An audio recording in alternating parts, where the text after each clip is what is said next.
نواسے حضرت زبیر بن عوام عشرہ مبشرہ صحابی ہیں، ان کے بیٹے ہیں، اور یہ وہ خوشبخت جوان ہے جس کو گٹی نبی پاک نے اپنے لعاب دہن سے عطا فرمائی۔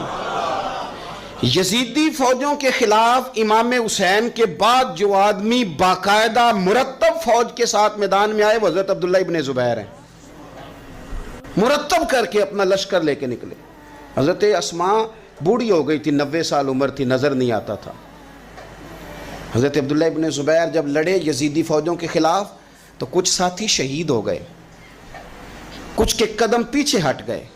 حضرت عبداللہ ابن زبیر ماں کے پاس آئے اور ماں سے آ کے کہتے ہیں اماں میرے کچھ ساتھی کمزور پڑ گئے، کچھ شہید ہو گئے، اور یہ بڑے سخت لوگوں کی فوج سے ہمارا مقابلہ ہے، تو اس وقت تیرے ساتھ کوئی خدمت گزار نہیں، میں تیرا اکیلا سہارا ہوں، ماں تو بتا میں کیا کروں، آگے جاؤں کہ واپس مڑوں؟